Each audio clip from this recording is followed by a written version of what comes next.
कल्पना कीजिए एक ऐसे दौर की जब एक अकेले देश के पास दुनिया की कुल दौलत का 25% हिस्सा था। मतलब वैश्विक जीडीपी का 1/4 हिस्सा। जो कि आज के समय में सोचना भी काफी मुश्किल लगता है। बिल्कुल। दुनिया भर के व्यापारी इस जमीन तक पहुंचने के रास्ते खोज रहे थे और जब वे यहां पहुंचे तो उन्होंने कोई सीधा युद्ध नहीं लड़ा। आज हम जिन ऐतिहासिक दस्तावेजों और रिसर्च नोट्स पर इस गहन विश्लेषण या डीप डाइव में चर्चा करने वाले हैं, वो मानव इतिहास के सबसे बड़े कॉरपोरेट टेकओवर की कहानी बताते हैं। सही कहा आपने। और ये कहानी समझना आज बहुत जरूरी है। हाँ, तो हमारा मिशन आज यही है कि हम ये समझें कि कैसे दुनिया का सबसे अमीर उपमहाद्वीप, जिसे हम सोने की चिड़िया कहते थे, वो महज कुछ व्यापारिक कंपनियों के जाल में कैसे फंस गया। मैं सोच रही थी कि ये सिर्फ तारीखों का हिसाब नहीं है ना? बिल्कुल नहीं। देखिए, इस पूरी कहानी को समझने के लिए हमें उस चश्मे को उतारना होगा जिससे हम अक्सर इतिहास देखते हैं। जब हम इन दस्तावेजों का विश्लेषण करते हैं तो ये स्पष्ट होता है कि भारत पर कब्जा अचानक हुआ कोई सैन्य हमला नहीं था। तो फिर ये शुरुआत कैसे हुई? मतलब इतनी आसानी से कोई देश कैसे कब्जा कर सकता है? ये एक बहुत ही धीमी और व्यवस्थित प्रक्रिया थी। यूरोपीय ताकतों के लिए भारत का आकर्षण यहाँ का कोई धर्म या जमीन नहीं था, बल्कि यहाँ का तैयार माल था। मतलब बेहतरीन मलमल, मसाले और वो मशहूर वुड स्टील। जिसकी दुनिया भर में डिमांड थी। बिल्कुल। समस्या ये थी कि यूरोप के पास ऐसा कुछ भी नहीं था जो वे इन चीज़ों के बदले भारत को बेच सकें। उन्हें अपना सोना और चांदी देकर ये सामान खरीदना पड़ता था। और इसी ट्रेड डेफिसिट को या कह लें व्यापारिक घाटे को ख़त्म करने की जो झटपटाहट थी, उसी ने इस पूरी औपनिवेशिक मशीनरी को जन्म दिया। ये बहुत दिलचस्प है। हमारे नोट्स भी इस बात की पुष्टि करते हैं कि 1498 में जब वास्को डी गामा कालीकट के तट पर पहुंचा तो वो कोई शांतिपूर्ण व्यापारी नहीं था। जी, उसका रवैया बेहद हिंसक था। हाँ, उसने जो हिंसा की वो हैरान करने वाली है। मतलब उसने अरब व्यापारियों के जहाज़ों को लूटा, उनके नाविकों को मारा और यहाँ तक कि समुद्र से शहर पर तोपों से गोलाबारी भी की। एक बात जो मुझे यहाँ समझ नहीं आ रही है। पूछिए। उस समय हिंद महासागर में सदियों से मुक्त व्यापार चल रहा था, है ना? अरब, भारतीय और चीनी व्यापारी बिना किसी बड़ी नौसैनिक सुरक्षा के व्यापार कर रहे थे। तो पुर्तगालियों ने मुट्ठी भर जहाजों के साथ आकर इतनी बड़ी व्यवस्था को कैसे हाईजैक कर लिया? इसका जवाब उनके हथियार, तकनीक और भूगोल के एक बहुत ही घातक संयोजन में छिपा है। पुर्तगालियों ने हिंद महासागर के जो पारंपरिक व्यापारिक जहाज थे, उनकी शांतिपूर्ण प्रकृति का फायदा उठाया। मतलब उन जहाजों पर तोपें नहीं होती थी? बिल्कुल नहीं, वो सिर्फ व्यापार के लिए थे। लेकिन पुर्तगालियों ने अपने जहाजों को तैरते हुए किलों में बदल दिया था। उन्होंने सिर्फ समुद्र में गश्त नहीं की, बल्कि हॉर्मूज, मलक्का और अंततः गोवा जैसे चोक पॉइंट्स पर कब्जा कर लिया। वो संकरे समुद्री रास्ते जहां से सबको गुजरना ही पड़ता है। एकदम सही। और यहीं से उन्होंने अपना कारताज सिस्टम लागू किया। हाँ, कारताज। हमारे नोट्स में इसका जिक्र है। ये एक तरह का समुद्री परमिट था ना? इसे आप समुद्री गुंडा टैक्स कह सकते हैं। गुंडा टैक्स अरे बाप रे हाँ, क्योंकि पुर्तगालियों ने नियम बना दिया कि अरब सागर से गुजरने वाले हर जहाज को ये परमिट खरीदना होगा, वरना जहाज डुबा दिया जाएगा या जब्त कर लिया जाएगा। तो ये ऐसा हुआ जैसे कोई मेहमान आपके घर आए और फिर दरवाजे पर खड़ा होकर घर के लोगों से ही अंदर जाने का किराया मांगने लगे। बहुत सटीक उदाहरण दिया आपने। उन्होंने एक ऐसे समुद्र पर एकाधिकार का दावा किया जिस पर किसी का नियंत्रण नहीं था।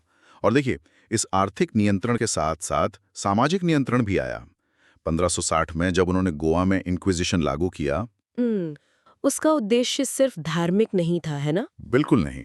गैर ईसाइयों और अपने पुराने धर्म का पालन करने वालों का जो उत्पीड़न हुआ, वो स्थानीय आबादी के मनोबल को तोड़ने और अपनी सत्ता स्थापित करने का एक बेहद क्रूर तरीका था। लेकिन जो एक आम धारणा है कि भारतीयों ने बिना लड़े ये सब स्वीकार कर लिया, वो हमारे नोट्स से पूरी तरह गलत साबित होती है।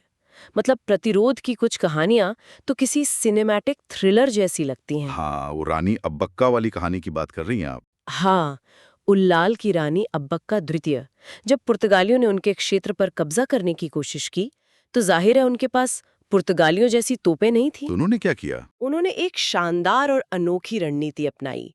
उन्होंने नारियल के गोलों में आग लगाकर पुर्तगाली जहाजों पर फेंकवा दिया।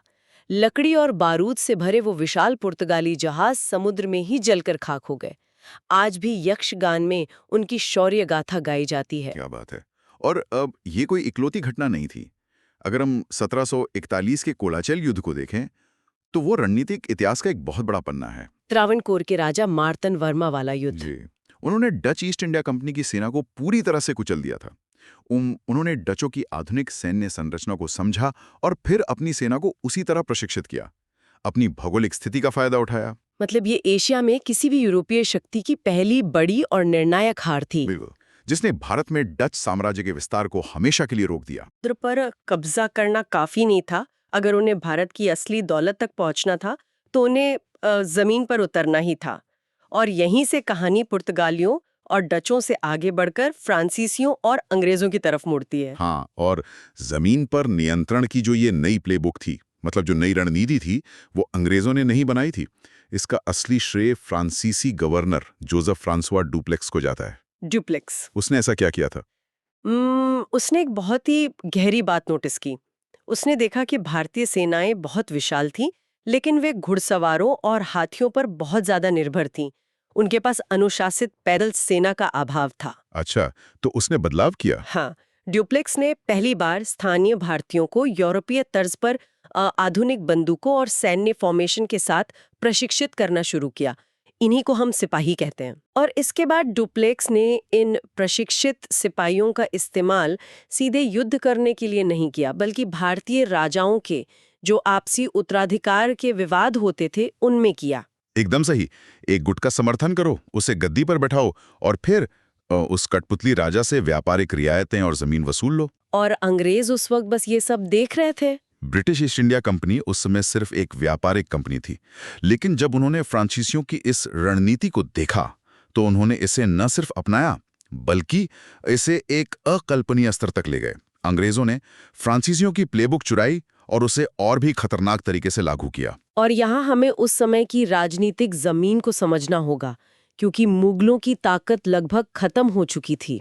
एक बहुत बड़ा राजनीतिक खालीपन था देश में। और आपको पता है उस खालीपन की सबसे बड़ी वजह क्या थी? मराठा साम्राज्य। हमारे दस्तावेज चीख चीख कर बताते हैं कि मराठों ने मुगलों की कमर तोड़ दी थी। बिल्कुल। मराठों का जो ग्लोरी या शौर्य था, उसे समझे बिना हम उस दौर को नहीं समझ सकते। उनका साम्राज्य अटक से लेकर कटक तक फैल चुका था। मराठों की सैन्य रणनीति उस समय पूरे भारत में एक नई राजनीतिक धुरी बना चुकी थी। मैंने पढ़ा है कि उनकी युद्ध शैली बहुत अलग थी। बहुत अलग। उनकी घुड़सवार सेना की जो गति थी और उनकी छापामार युद्ध नीति, जिसे हम गुरिल्ला वॉरफेयर कहते हैं, उसका मुगलों के पास कोई जवाब ही नहीं था। मतलब वो मुगलों की भारी भरकम सेनाओं को चकमा दे देते थे। हाँ, उन्होंने मुगलों की विशाल लेकिन बेहद धीमी सेनाओं को थका थका कर हरा दिया। मराठा कोई एक केंद्रीकृत साम्राज्य नहीं था, ये एक बहुत बड़ा संघ था। होलकर, सिंधिया, भोंसले, गायकवाड़। और इसी मराठा उभार ने मुगलों को समेट दिया था। जी। लेकिन जब दिल्ली की सत्ता कमजोर हुई और मराठे अपने विस्तार में लगे थे, तब कई छोटी क्षेत्रीय रियासतें भी स्वतंत्र हो गईं। अंग्रेजों ने इसी राजनीतिक विकेंद्रीकरण को अपना सबसे बड़ा हथियार बनाया। डिवाइड एंड रूल, फूट डालो और राज करो। बिल्कुल। ये कोई सिर्फ कहने का नारा नहीं था, ये एक बहुत ही कैलकुलेटेड भू राजनीतिक रणनीति थी, जिसका सबसे भयानक और ऐतिहासिक उदाहरण हमें 1757 के प्लासी के युद्ध में दिखता है। मैं जब इस युद्ध के नोट्स पढ़ रही थी तो मुझे लगा कि इसे युद्ध कहना ही गलत है। आप ऐसा क्यों कह रही हैं? क्योंकि ये तो टेंट के अंदर रची गई एक कॉरपोरेट सौदेबाजी थी। रॉबर्ट क्लाइव ने बंगाल के नवाब सिराजुद्दौला को मैदान में नहीं बल्कि रिश्वत के दम पर हराया। आपने बिल्कुल सही नब्ज पकड़ी है। प्लासी का महत्व तोपों या तलवारों में नहीं है, बल्कि उस धोखे के मैकेनिज्म में है। क्लाइव ने नवाब के सेनापति मीर जाफर को बंगाल के खजाने और गद्दी का लालच दिया। और मीर जाफर ने अपनी सेना को लड़ने का आदेश ही नहीं दिया। आज भी हमारे समाज में मीर जाफर कहना एक गद्दारी का सबसे बड़ा प्रतीक माना जाता है। वो तो है। लेकिन मीर जाफर को तो गद्दी मिल गई, फिर अंग्रेजों को क्या मिला? अंग्रेजों को मिला बंगाल का खजाना, जिसे हम धरती का स्वर्ग कहते थे। और प्लासी के कुछ ही सालों बाद 1765 में बक्सर के युद्ध के बाद उन्हें बंगाल, बिहार और उड़ीसा के दीवानी अधिकार मिल गए। दीवानी अधिकार का मतलब टैक्स वसूलने का कानूनी हक। जी हाँ। और यहीं से शुरू होता है वो आर्थिक डकैती का तंत्र जिसे हमारे स्रोत ड्रेन ऑफ वेल्थ या धन की निकासी कहते हैं। मैं इसी पॉइंट पर आना चाहती थी। दादाभाई नौरोजी से लेकर आधुनिक अर्थशास्त्री उत्सा पटनायक तक सब इस ड्रेन ऑफ वेल्थ की बात करते हैं। पटनायक का आंकड़ा है $45 ट्रिलियन। ये कोई छोटी मोटी रकम नहीं है। वही तो मैं इस गणित को समझने की कोशिश कर रही हूँ। $45 ट्रिलियन आप जहाजों में भरकर तो नहीं ले जा सकते। तो ये लूट असल में काम कैसे करती थी? इसका मैकेनिज्म क्या था? ये इतिहास के सबसे जटिल और क्रूर आर्थिक डिजाइनों में से एक है। देखिए, दीवानी मिलने से पहले, जैसा मैंने पहले कहा, ईस्ट इंडिया कंपनी को भारत से कपड़ा और मसाला खरीदने के लिए ब्रिटेन से चांदी लानी पड़ती थी। क्योंकि उन्हें हमारा माल चाहिए था। हाँ, लेकिन 1765 के बाद उन्होंने ब्रिटेन से पैसा लाना पूरी तरह बंद कर दिया। वे बंगाल के किसानों से टैक्स वसूलते और उसी टैक्स के पैसे से बंगाल के बुनकरों का माल खरीदते और उसे यूरोप में भारी मुनाफे पर बेच देते। मतलब वो हमारा ही माल खरीदने के लिए हमारा ही पैसा इस्तेमाल कर रहे थे। ये तो हद है। और यूरोप में उसे बेचकर सारा मुनाफा लंदन में रख रहे थे। भारत को अपने ही निर्यात के बदले में कुछ नहीं मिल रहा था। ये कोई व्यापार नहीं था, ये एक देश के राजस्व का दूसरे देश में सीधा ट्रांसफर था। और इस क्रूर टैक्स व्यवस्था का जमीनी असर रोंगटे खड़े कर देने वाला था। हमारे नोट्स में 1770 के बंगाल के अकाल का जिक्र है। ये पढ़कर मैं सच में सुन रह गई। वो दौर बहुत ही खौफनाक था। उस अकाल में लगभग 1 करोड़ लोग मारे गए, बंगाल की 1/3 आबादी। लेकिन जो बात सबसे ज्यादा विचलित करती है वो ईस्ट इंडिया कंपनी के अधिकारियों की डायरियों में दर्ज उनकी सोच है। वॉरेन हेस्टिंग्स ने उस समय कंपनी के बोर्ड ऑफ डायरेक्टर्स को बकायदा एक रिपोर्ट भेजी थी। उसमें क्या था?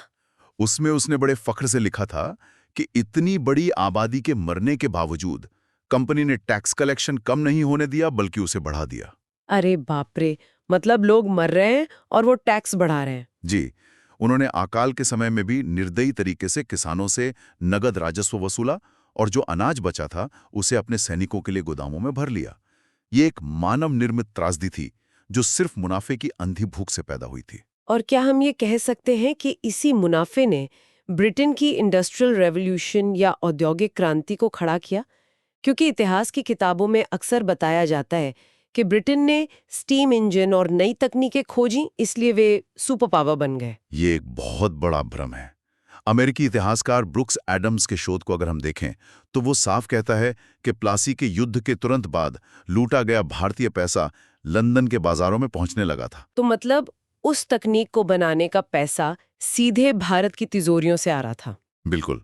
औद्योगिक क्रांति के लिए भारी पूंजी की जरूरत थी, फैक्ट्रियां लगाने के लिए, मशीनें बनाने के लिए, और वो पूंजी भारत के किसानों और बुनकरों के खून पसीने से निकाली जा रही थी। बिना भारतीय पूंजी के ब्रिटिश औद्योगिक क्रांति या तो बहुत देरी से होती या शायद उस पैमाने पर कभी हो ही नहीं पाती। और सिर्फ पूंजी निकालना ही काफी नहीं था। कंपनी ने भारत के उस आत्मनिर्भर सिस्टम को भी जानबूझकर नष्ट किया जो दुनिया भर में मशहूर था, हमारा कपड़ा उद्योग। सही कहा। सदियों से दुनिया भर में मलमल और रेशम की सप्लाई भारत से होती थी। तो एक दिन अचानक ऐसा क्या हुआ कि हमारे बुनकर सड़कों पर आ गए? ये भी एक सोची समझी टैरिफ पॉलिसी का नतीजा था। जब ब्रिटेन में फैक्ट्रियां लग गईं तो उन्हें अपने मशीन से बने कपड़े को बेचने के लिए एक बाजार चाहिए था। उन्होंने ब्रिटेन में भारतीय कपड़ों के आयात पर 70 से 80% तक भारी टैक्स लगा दिया ताकि कोई उसे वहां खरीद ना सके। बिल्कुल। और दूसरी तरफ भारत में ब्रिटिश माल पर लगने वाला टैक्स लगभग शून्य कर दिया। तो ये कोई फ्री मार्केट या मुक्त व्यापार तो बिल्कुल नहीं था, ये पूरी तरह से एक तरफा खेल था। एकदम। ब्रिटिश फैक्ट्रियों का सस्ता मशीन से बना कपड़ा भारत के बाजारों में बांट दिया गया। भारतीय बुनकर जो हाथ से काम करते थे इस असमान प्रतियोगिता में टिक नहीं पाए।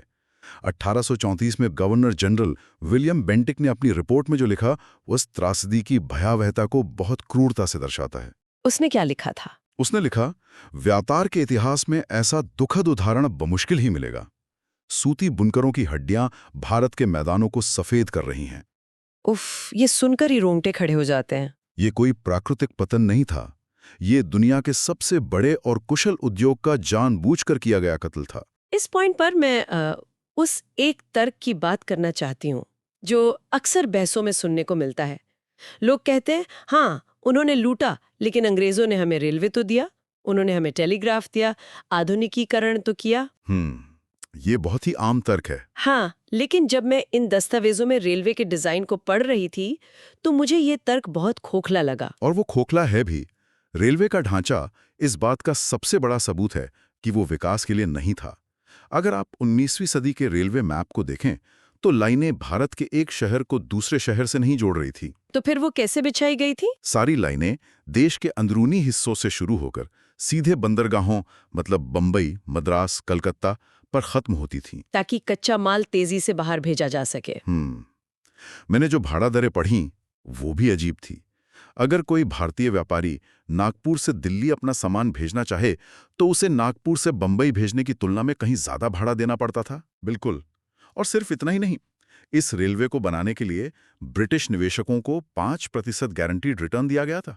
गारंटीड रिटर्न मतलब घाटा हो या मुनाफा, उन्हें पैसा मिलेगा ही। हाँ, अगर रेलवे घाटे में भी जाती तो भी वो 5% रिटर्न भारतीय करदाताओं के पैसे से चुकाया जाता था।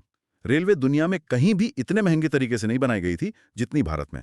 इसने भारत के पारंपरिक व्यापार मार्गों को उजाड़ दिया। तो जब हर तरफ से गला घोटा जा रहा था, अर्थव्यवस्था टूट गई, जमीनें छिन गईं, शासकों का अपमान हुआ और आम आदमी भुखमरी का शिकार हो गया, तो आखिरकार एक ज्वाला तो फूटनी ही थी। और वो ज्वाला फूटी। ये प्रतिरोध की एक लंबी श्रृंखला थी जो 1857 के महासंग्राम में जाकर एक ज्वालामुखी की तरह फटी। क्या उससे पहले कोई विद्रोह नहीं हुए थे? हुए थे ना। 1857 से पहले भी सन्यासी और फकीर विद्रोह हुए थे, जब अकाल और नए भूमि कानूनों ने लोगों का जीना मुहाल कर दिया था। बंकिम चंद्र चट्टोपाध्याय का उपन्यास आनंद मठ और वंदे मातरम गीत उसी विद्रोह की ऊर्जा से निकले थे। लेकिन 1857 का स्केल बिल्कुल अलग था। ब्रिटिश दस्तावेज इसे सिर्फ एक सिपाही विद्रोह या सिपॉय म्यूटिनी कहते हैं। जैसे कुछ सैनिकों को कारतूसों से दिक्कत थी और बस बात खत्म। वो इसे छोटा दिखाना चाहते थे। हाँ, लेकिन जब हम उस समय के विवरण पढ़ते हैं तो वो एक पूरे देश का उठ खड़ा होना लगता है। अंग्रेज इस सच्चाई को छुपाना चाहते थे कि ये एक जन आंदोलन था। इस महासंग्राम में राजा महाराजाओं से लेकर किसान, जमींदार और आम नागरिक एक साथ आ गए थे। उस दौर की कहानियां रोंगटे खड़े कर देती हैं। झांसी की रानी लक्ष्मीबाई को ही ले लीजिए। उनके बारे में ब्रिटिश कमांडर ह्यू ग्रोज, जिसने उनके खिलाफ युद्ध लड़ा था, उसने खुद अपनी रिपोर्ट में लिखा कि रानी विद्रोहियों में सबसे साहसी और बेहतरीन रणनीतिकार थीं। और बेगम हजरत महल, जिन्होंने लखनऊ में डटकर मुकाबला किया। हाँ, और मराठा सेनापति तात्या टोपे। तात्या टोपे ने अपनी छापामार रणनीति से अंग्रेजों की आधुनिक सेनाओं को महीनों तक छकाया। जब आप इन ऑपरेशंस के बारे में पढ़ते हैं तो लगता है जैसे हम उसी समय में जी रहे हैं। जंगलों में छिपी सेनाएं, रातों रात तय किए गए मोर्चे और एक आजाद देश का सपना। तात्या टोपे की सैन्य समझ बहुत ही असाधारण थी। लेकिन यहाँ हमें उस तकनीकी अंतर को समझना होगा जिसकी वजह से ये महासंग्राम विफल हुआ। आप टेलीग्राफ की बात कर रहे हैं? जी, अंग्रेजों के पास टेलीग्राफ था। चार्ल्स नेपियर ने खुद कहा था कि टेलीग्राफ ने हमारे लिए भारत को बचा लिया। विद्रोही जहां घोड़ों पर संदेश भेजते थे, अंग्रेज कुछ ही मिनटों में अपनी टुकड़ियों को दूसरी जगह मोबिलाइज कर लेते थे। मतलब ये सिर्फ हथियारों की लड़ाई नहीं थी, वो सोचना और तकनीक की लड़ाई भी थी। बिल्कुल। भले ही तात्या टोपे को धोखे से पकड़ लिया गया और विद्रोह को बेरहमी से कुचल दिया गया, लेकिन इसने ब्रिटिश ईस्ट इंडिया कंपनी के राज का अंत कर दिया। इसके बाद ब्रिटिश राजशाही ने सीधा नियंत्रण अपने हाथ में ले लिया था ना? हाँ, लेकिन सबसे बड़ी बात यह थी कि 1857 ने इस मिथक को हमेशा के लिए तोड़ दिया कि विदेशी हुकूमत को चुनौती नहीं दी जा सकती। इसी ने आज़ादी के आंदोलन का असली बीज बोया। तो अगर हम इन तमाम ऐतिहासिक दस्तावेजों और आर्थिक रिपोर्ट्स को एक साथ रखकर देखें तो ये बात शीशे की तरह साफ हो जाती है कि अंग्रेजों का भारत आना कोई सिविलाइजिंग मिशन या सभ्यता सिखाने का काम नहीं था। जी नहीं, ये एक बहुत ही व्यवस्थित, कैलकुलेटेड आर्थिक डकैती थी। पूरी तरह से। हालांकि ये सच है कि इस औपनिवेशिक काल के कुछ अनपेक्षित परिणाम भी हुए। जैसे अंग्रेजों ने भारत के स्मारकों और कलाकृतियों का जो दस्तावेजीकरण किया, या चार्ल्स विल्किंस ने जिस तरह भगवद गीता का अंग्रेजी में अनुवाद किया, उससे पश्चिमी दुनिया पहली बार भारतीय बौद्धिक संपदा की गहराई को समझ पाई। लेकिन ये तो इतिहास के बाय प्रोडक्ट्स थे। उनका मुख्य उद्देश्य तो ये सब नहीं था। बिल्कुल, उनका मुख्य उद्देश्य लूट ही था। उसी दस्तावेजीकरण की आड़ में जो सबसे बड़ी सांस्कृतिक चोरी हुई, वो आज भी एक जीवित मुद्दा है। हजारों प्राचीन मूर्तियां, मंदिरों के हिस्से, कोहिनूर जैसे बेशकीमती रत्न और दुर्लभ पांडुलिपियां भारत से चुराकर यूरोपीय संग्रहालयों में सजा दी गईं। इसे आप औपनिवेशिक मानसिकता का अंतिम चरण कह सकते हैं।